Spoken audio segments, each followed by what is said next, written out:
ராசி அன்பர்களுக்கு இந்த காலகட்டம் தை மாத பலன் 2026 எப்படி இருக்க போகுது தான் பார்க்குறேன். ஏன்னா இந்த தை மாதம் பார்த்தீங்கன்னா சூரிய பகவான் பாருங்கள் 3ஆம் இடத்துல இருக்கார். ஸோ ராசிக்கு 3ஆம் இடத்துல இருக்கிறதுனால வேலையில் உயர் அதிகாரிகளால் சில அழுத்தங்கள், குறிப்பாக அரசு வேலை செய்யக்கூடியவங்களுக்கு ஒரு அழுத்தம் என்பது இந்த காலங்களில் அரசு காவல்துறை இந்த மாதிரியான துறையில் இருக்கிறவங்களுக்கு, இந்த சீருடை பணியாளர் மிலிட்ரியில் இருக்கிறவங்களுக்கு எல்லாமே உயர் அதிகாரி அவங்க ஆஃபீஸரால் ஏதாவது ஒரு அழுத்தம் வரும். இங்கே வேலை செய்யாத, அங்கே போகிறேன் இங்கே போகிறேன், ஏதாவது ஒரு டிரான்ஸ்ஃபர் பண்ணுறதுல இந்த மாதிரியான உங்களுக்கு மனம் விரும்பாத செயல்களை செய்வதன் மூலம் அதனால் ஒரு சிறிய பிரச்சனைகள் வரும். இல்லை அந்த பிரச்சனையை நீங்கள் இலகுவாக சமாளிச்சுக்குங்க.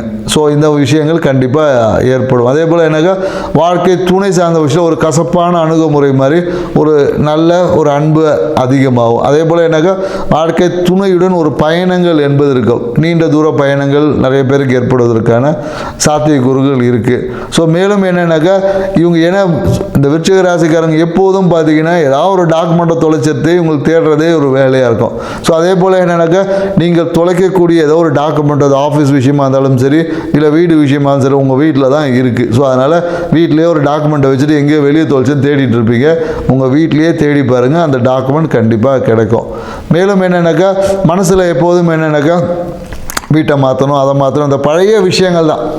ஏன்னா தை பிறந்தாச்சு, பழையன கழிதலும் புதியன புகுதல்ன்ற ஒரு வார்த்தையாலே சொல்லி நம்ம தை மாதத்துக்குள்ளே வரப்போகிறோம். ஸோ அப்போ இந்த தை மாதம் பழைய விஷயங்களும் போகி பண்ணிய மாதிரி கொளுத்தி போட்டுட்டு புதிய விஷயமா என்ட்ராகி பாருங்கள். உங்கள் வாழ்க்கும் பிரகாசிக்கும், உங்களுக்கு தேவையான அனைத்து நன்மைகளும் இருக்கும். ஏன்னா இந்த 2026 குரு பயிற்சிக்கு அப்புறம் உங்களுக்கு அபரிவிதமான ஒரு ராஜ யோகத்தை கொடுக்கக்கூடிய விஷயங்கள் இருக்குது.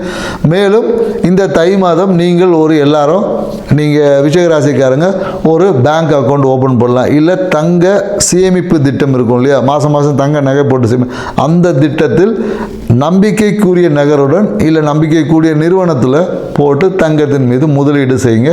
உங்கள் வாழ்க்கை தங்கம் போல ஜொலிக்கும். நன்றி.